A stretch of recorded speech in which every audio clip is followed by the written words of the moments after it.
Okay நம்ம vector algebra பார்த்துட்டு இருந்தோம்.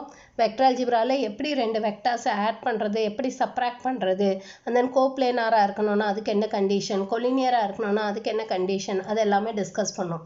அதுமாதிரி டைரக்ஷன் ரேஷியோஸ்னால் என்ன, டைரக்ஷன் கொசைன்ஸ்னா என்ன, மேக்னிடியூட்னா என்ன, யூனிட் வெக்டார்னா என்ன, எப்படி யூனிட் வெக்டார் கண்டுபிடிக்கிறது, அது எல்லாமே நம்ம ப்ரீவியஸ் வீடியோஸில் பார்த்தோம்.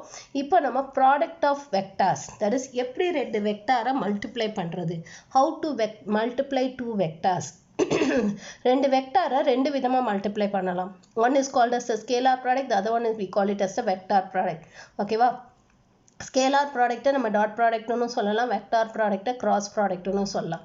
So we have two types of multiplication of vectors. நம்ம இந்த எக்ஸசைஸில் நம்ம ஃபஸ்ட்டு ஸ்கேலார் ப்ராடக்ட் அல்லது டாட் ப்ராடக்ட் பற்றி டிஸ்கஸ் பண்ண போகிறோம். அடுத்த எக்ஸசைஸில் நம்ம கிராஸ் ப்ராடக்ட் அல்லது வெக்டார் ப்ராடக்ட் பற்றி டிஸ்கஸ் பண்ண போகிறோம். அதுக்கு முன்னாடி நம்ம என்ன தெரிஞ்சுக்கணும்னா, ஆங்கிள் பிட்வீன் டூ வெக்டார்ஸ்னா என்ன, what is the angle between two vectors, ரெண்டு வெக்டார்ஸ்க்கு நடுவில் இருக்கக்கூடிய ஆங்கிள்னா என்ன. ஸோ இப்போ ரெண்டு வெக்டார்ஸ்க்கு நடுவில் இருக்கக்கூடிய ஆங்கிள் கண்டுபிடிக்கணும்னா, ரெண்டு வெக்டார்ஸ்க்கு நடுவில் இருக்கக்கூடிய ஆங்கிள் கண்டுபிடிக்கணும்னா, ஒன்று அந்த ரெண்டு வெக்டார்ஸுமே, இப்போ சப்போஸ் இது ஏ வெக்டார் இது பி வெக்டார்னு எடுத்துக்கிட்டோம்னா, இந்த மாதிரி ரெண்டு வெக்டாருமே இப்படி டைவர்ஜ் ஆகணும். டைவர்ஜ்னா என்ன அர்த்தம், இப்படி இங்கேருந்து ஸ்டார்டிங் பாயிண்ட் ஒன்றா இருந்து அதுலேருந்து அப்படியே விரிஞ்சு போகணும். ஸோ அந்த மாதிரி போகும்போது இதுக்கு நடுவில் இருக்கக்கூடிய ஆங்கிளை தான் we call it as angle between two vectors. ஓகேவா?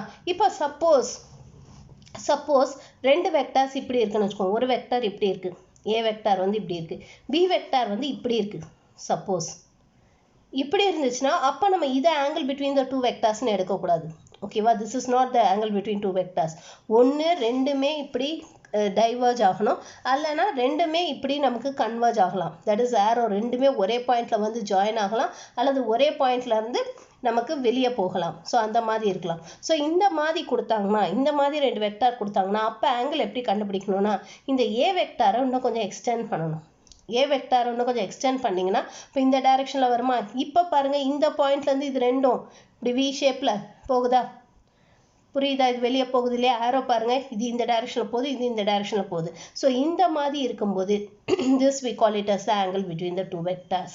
இதை தான் நம்ம ஆங்கிள் பிட்வீன் த டூ வெக்டார்ஸ்ன்னு சொல்லுவோம். அதே மாதிரி இப்போ சப்போஸ் ரெண்டு வெக்டார் வந்து இப்படி இருக்குன்னு வச்சுக்கோம். For example two vectors are like this. Suppose A vector வந்து இந்த டைரக்ஷனையும் பி வெக்டார் வந்து இந்த டைரக்ஷனில் இருந்துச்சுன்னா, இப்போ இந்த ரெண்டு வெக்டாருமே they are converging towards one point. ஒரு பாயிண்டில் வந்து முடியுது. அதாவது ஒன்று ரெண்டு வெக்டாருக்கு ஸ்டார்டிங் பாயிண்ட் சேமாக இருக்கணும், இல்லைன்னா ஒரு ரெண்டு வெக்டாருக்கு எண்டிங் பாயிண்ட் சேமாக இருக்கணும். அப்படி இருக்கும்போது நம்ம கண்டுபிடிக்கிற இந்த ஆங்கிளை தான் we call it as the angle between two vectors. அதை தான் நம்ம ஆங்கிள் பிட்வீன் த டூ வெக்டார்ஸ்ன்னு சொல்லுவோம். புரியுதா? தட் இஸ் ஒன்று அதோட ஸ்டார்டிங் பாயிண்ட் சேமாக இருக்கணும். இப்போ பாருங்கள், இந்த ரெண்டு வெக்டார்ஸ்க்குமே வந்து we have the same starting point. இதுக்கு வந்து the ending point is same. ரெண்டுத்துக்குமே ending point சேமாக இருக்குது. ஸோ ஒன்று அந்த ரெண்டு வெக்டார்ஸும் கோ டெர்மினல் வெக்டாராக இருக்கணும், அல்லது கோ இனிஷியல் வெக்டாராக இருக்கணும். அப்படி இருக்கும்போது கிடைக்கக்கூடிய ஆங்கிள், அப்போ நமக்கு angle between the two vectors கண்டுபிடிச்சோன்னா that we call it as the angle between two vectors. அதுதான் ரெண்டு வெக்டார்ஸ்க்கு நடுவில் இருக்கக்கூடிய ஆங்கிள்னு சொல்லுவோம். ஆல்வேஸ் ரெண்டு வெக்டார்ஸ்க்கு நடுவில் இருக்கக்கூடிய ஆங்கிள் வந்து it lies between 0 and 180. 0 less than or equal to theta, less than or equal to pi. 180 இருக்கும். 0க்கும் 180க்கும் நடுவில் தான் இருக்கும். 0வாகவும் இருக்கலாம், 180ஆகவும் இருக்கலாம். ஆனால் 180க்கு மேலே போகவே போகாது ஆங்கிள். புரியுதா? 180க்கு மேலே போகவே போகாது. இப்போ சப்போஸ் ரெண்டு வெக்டார் ஏதோ டைரக்ஷனில் இருக்குன்னு வச்சுக்கோ. இந்த மாதிரி ஒரு வெக்டார் இருக்குது, அண்ட் தென் இங்கே ஒரு வெக்டார் இருக்குது. ரெண்டு வேறு வேறு டைரக்ஷனில் இருந்துச்சுன்னா அப்போ நீங்கள் என்ன பண்ணணும்னா, இது ரெண்டையும் நம்ம வந்து ப்ரொடியூஸ் பண்ணணும் until they meet. ஸோ இப்போ இது பாருங்கள், இப்போ இந்த மாதிரி இருந்துச்சுன்னா இப்போ நீங்கள் என்ன பண்ணலான்னா, ஒன்று இந்த வெக்டாரை வந்து இப்படி ப்ரொடியூஸ் பண்ணலாம். ஸோ அப்போ இது இப்படி ப்ரொடியூஸ் பண்ணிங்கன்னா உங்களுக்கு என்ன வரும், இல்லை இப்போ இந்த மாதிரி இருக்கும்போது நமக்கு ரெண்டுமே இந்த பாயிண்ட்லேருந்து இது இப்படி வெளியில் போகுது, இது இப்படி வெளியில் போகுது இல்லையா. இப்போ இதுதான் angle between the two vectors. இதுதான் அந்த ரெண்டு வெக்டார்ஸ்க்கு நடுவில் இருக்கக்கூடிய ஆங்கிள். புரியுதா? இதுதான் அந்த ரெண்டு வெக்டார்ஸ்க்கு நடுவில் இருக்கக்கூடிய ஆங்கிள். சப்போஸ் ரெண்டு வெக்டாருமே வேறு வேறு டைரக்ஷனில் இருக்குது. ஒன்று இந்த டைரக்ஷனில் இருக்குது, இன்னொன்று வந்து இந்த டைரக்ஷனில் இருக்குது. சப்போஸ் இது மாதிரி எங்கேயோ ரொம்ப தூரத்தில் இருந்ததுன்னா அப்பயும் நம்ம என்ன பண்ணணும்னா we have to produce it. இதையும் ப்ரொடியூஸ் பண்ணணும், அதே மாதிரி இதையும் ப்ரொடியூஸ் பண்ணணும் until they meet பண்ணுற வரைக்கும் ப்ரொடியூஸ் பண்ணணும். இப்போ பாருங்கள், இப்போ நமக்கு வந்து ஒரு பாயிண்ட்லேருந்து ரெண்டும் பிரிஞ்சு போகிற மாதிரி வருதா, அப்போ இதுதான் angle between the two vectors. புரியுதா? தட் இஸ் ஒரு பாயிண்ட்லேருந்து இப்படி வெளியில் விரிஞ்சு போகணும், அல்லது ஒரு பாயிண்டில் இப்படி கன்வர்ஜ் ஆகணும். They should converge at one point. அல்லது இப்போ இதுவும் ஆங்கிள் பிட்வீன் த டூ வெக்டார்ஸ்ன்னு சொல்லலாம். அல்லது we can say this, that is இப்போ பாருங்கள், இதுவும் ஆங்கிள் பிட்வீன் த டூ வெக்டார்ஸ்ன்னு சொல்லலாம். ரெண்டுமே வெர்டிக்கலி ஆப்போசிட் ஆங்கிள். பாருங்கள், இது ஆக்சுவலாக வந்து இங்கேருந்து விரிஞ்சு போகும்போது நடுவில் இருக்கக்கூடிய ஆங்கிள். அல்லது ரெண்டுத்துக்கும் சேம் எண்டிங் பாயிண்ட் இருக்குது. இப்போ இது ரெண்டுத்தையும் பார்க்கும்போது ரெண்டுத்துக்கும் சேம் எண்டிங் பாயிண்ட் இருக்குது. அப்போ இதுதான் ஆங்கிள் பிட்வீன் டூ வெக்டார்ஸ். இது கிடையாது. இந்த ஆங்கிளோ ஆங்கிள் பிட்வீன் டூ வெக்டார்ஸ் கிடையாது. புரிஞ்சுதாமா? So this we call it as angle between two vectors, and always angle between two vectors lies between 0 and pi. So it can be equal to 0 or it can be equal to pi. So if theta is equal to 0 or pi, 0 அல்லது பையா இருந்துச்சுன்னா then the two vectors will be parallel. அந்த ரெண்டு வெக்டாரும் பேரலாக இருக்கும். Theta வந்து 0வாக இருந்துச்சுனாலோ அல்லது இப்போ ரெண்டு வெக்டார் இப்படி பேரலாக இருந்துச்சுன்னா அப்போ ரெண்டுத்துக்கும் நடுவில் உள்ள ஆங்கிள் என்னவாக இருக்கும்? 0 டிகிரி. ஓகேவா? ரெண்டுத்தும் மீட்டே பண்ணாது, எவ்வளோதான் ப்ரொடியூஸ் பண்ணிங்கனாலும் மீட்டே பண்ணாது. ஸோ அப்போ 0 degree is the angle between the two vectors. Suppose ரெண்டு இதுவும் இப்படி இருக்குன்னு வச்சுக்கோங்க, ஒரு வெக்டார் இப்படியும் இன்னொரு வெக்டார் இப்படியும் இருக்குது. இப்போ இதுதான் வந்து அந்த ஸ்டார்டிங் பாயிண்ட் ஓன்னு எடுத்துக்கிட்டோன்னா, இது ஏ வெக்டார் இது பி வெக்டார்னு எடுத்துக்கிட்டிங்கன்னா, இங்கேயும் பார்த்தீங்கன்னா it is co initial vector. Starting point சேமாக தானே இருக்குது. இதுக்கு ஓஏ இதுக்கு ஓபி ஸ்டார்டிங் பாயிண்ட் சேமாக தான் இருக்குது. ஸோ அப்போ therefore this is the angle between two vectors. இப்போ the angle between the two vectors is pi. அப்போ இந்த கேஸில் the two vectors are collinear. They are collinear. இந்த கேஸில் they are parallel. இந்த கேஸில் they are collinear. சேம் டைரக்ஷனில் இருந்தாலும் they are collinear in the same direction சொல்லலாம். இப்போ சப்போஸ் இது வந்து பி வெக்டார், இது ஏ வெக்டார், ஒரே டைரக்ஷனில் இருந்தாலும் this is going to be the angle between two vectors. இதுதான் angle between the two vectors. So இந்த டைம்லேயும் the angle between the two vectors is going to be pi, 180 degree. ஓகேவா? So this we call it as the angle between two vectors. இதான் நமக்கு angle between two vectorsன்றது. Okay, இப்போ நம்ம scalar product அல்லது dot ப்ராடக்ட்னா என்னன்னு பார்க்கலாம். ஸ்கேலார் ப்ராடக்ட், ஸோ மல்டிப்ளிகேஷன் வந்து ரெண்டு விதமாக பண்ணலாம். ரெண்டு வெக்டார்ஸை ரெண்டு விதமாக மல்டிப்ளை பண்ணலாம். One we call it as a scalar product or dot product. The other one we call it as the vector product or the cross product. So scalar product அப்படிங்கிறது என்னன்னா, scalar productங்கிறது so a and b are any two vectors. So a vector and b vector are any two vectorsனு எடுத்துக்கலாம். So a vector and b vector are any two vectors. And if theta is the angle between them, அந்த ரெண்டு வெக்டாருக்கும் நடுவில் இருக்கக்கூடிய angle வந்து தீட்டான்னு எடுத்துக்கிட்டோன்னா தென் ஏ vector dot B vector, இதனால தான் இதை we call it as dot product. ஏன்னா நடுவில் டாட் வைக்கிறோம் இல்லையா, A vector dot B vector can be defined as, இது எப்படி டிஃபைன் பண்ணுறோன்னா can be defined as modulus of A vector into modulus of B vector into cos of the angle between them. So this is the definition for scalar product. So scalar product க்கு இதுதான் definition.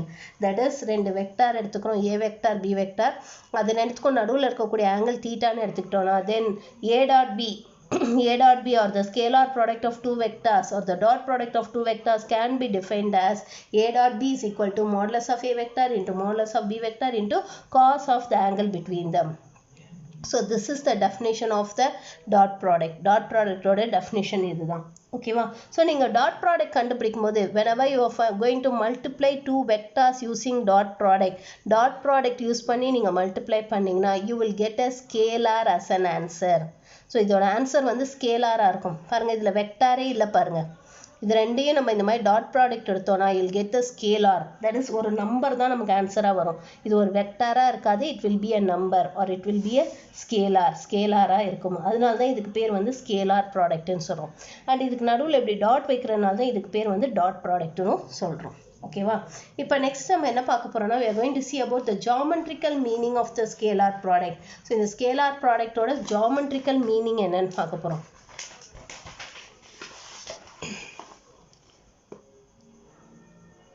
Geometrical meaning of dot product. So geometrical meaning of dot product என்னன்னு பார்ப்போம். So let us assume that OA is A vector, OA is A vector and OB is B vector னு எடுத்துக்கலாம். ஓகேவா? So let OA is equal to A vector and OB is equal to B vector னு எடுத்துக்கலாம். ஓகேவா? Now let theta be the angle between them. Theta is angle between A vector and B vector. So ரெண்டுத்துக்கும் நடுவில் இருக்கக்கூடிய ஆங்கிளை தீட்டான்னு எடுத்துக்கலாம். ஓகேவா? இப்போ நம்ம என்ன பண்ண போகிறோம்னா we are going to draw BL perpendicular to OA. BL வந்து perpendicular to OA வரைகிறோம். Draw BL perpendicular to OA. OAக்கு perpendicular வரைஞ்சிரும். Now இந்த triangle எடுத்துக்கலாம். Let us consider in this triangle. So in triangle OBL, இது ஒரு right angle triangle இல்லையா? இதில் what is cos theta? Cos theta என்ன வரும்? Cos thetaங்கிறது என்ன? It is opposite side by hypotenuse. Sorry, adjacent side by hypotenuse. இல்லையா? Adjacent side by hypotenuse. இல்லையா? Therefore cos theta can be written as OL divided by OB ன்னு சொல்லலாம். OL divided by OB. இப்போ which is equal to OL divided by OBங்கிறதா என்னது? Modulus of B vector. OBங்கிறதா என்னது? Modulus of B vector. அப்போ இதுலேருந்து OL என்ன வரும்? What is OL? OL is equal to modulus of B vector into cos theta ன்னு சொல்லலாமா? OL is equal to modulus of B vector into cos theta ன்னு எடுத்துக்கலாம். இதை let us take it as 1. இதை number 1 ன்னு எடுத்துக்கலாம். இங்கே OLங்கிறது என்னன்னா it is the projection of B vector on A vector. So இது B vector வந்து A vector மேலே இருக்கக்கூடிய projection. ஓகேவா? இந்த B vector வந்து A vector மேலே இருக்கக்கூடிய projection. Projectionனா நம்ம நிழல் மாதிரி கூட சொல்லிக்கலாம். இந்த B vectorோட நிழல் A vectorல எவ்வளோ தூரம் விழுகுதோ அதுதான் நம்ம இந்த OLன்னு சொல்கிறோம். So OL is the projection of B vector on A vectorன்னு சொல்லலாம். Where OL is the projection of B vector on A vector. ஓகேவா? இப்போ now let us find what is A dot B. A dot Bக்கு definition என்ன படித்தோம் நம்ம? நமக்கு A dot Bக்கு என்ன definition படித்தோம்? We know that A dot B is equal to modulus of A vector into modulus of B vector into cos theta. தானே படித்தோம்? அப்போ which is equal to modulus of A vector into modulus of B vector into cos theta தான் என்னன்னு சொன்னோம்? OLன்னு சொன்னோம் இல்லையா? This is by 1. Or which can be written as, we can say that OA, modulus of A vectorங்கிறது என்னது? It is OA. Or so this can be written as modulus of A vector into projection of B vector on A vector ன்னு சொல்லலாம். So therefore the geometrical meaning of A dot B, the geometrical meaning of A dot B is modulus of A vector into projection of B vector on A vector. So this is the geometrical meaning of, which is the geometrical meaning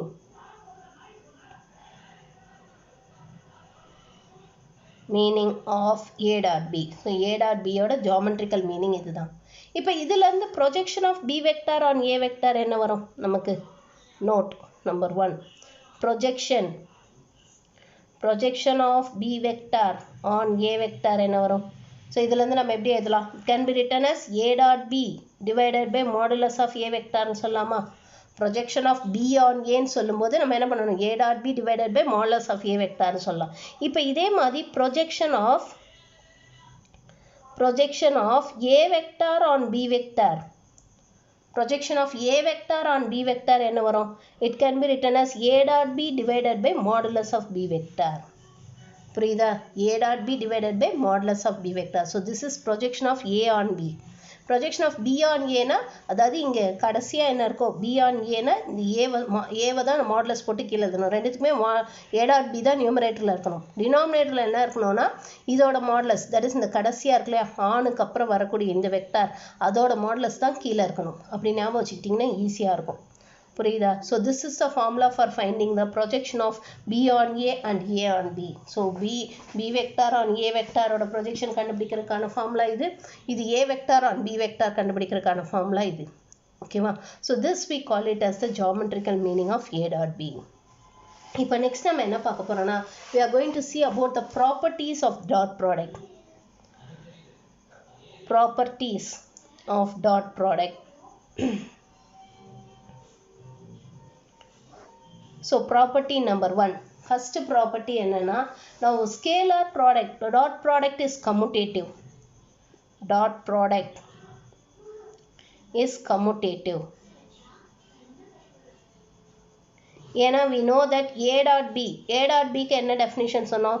modulus of A vector into modulus of B vector into cos of angle between them.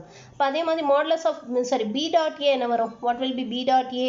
It is modulus of B vector into modulus of A vector into cos of angle between them. அப்போ from 1 and 2 நம்ம என்ன சொல்லலாம்? A dot B is equal to B dot A ன்னு சொல்லலாமா?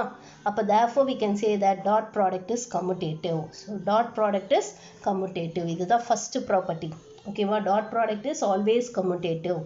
ஓகேவா? next one நம்ம என்ன பார்க்க போறோம்னா second one we are going to see the nature of this dot product. So nature of dot product.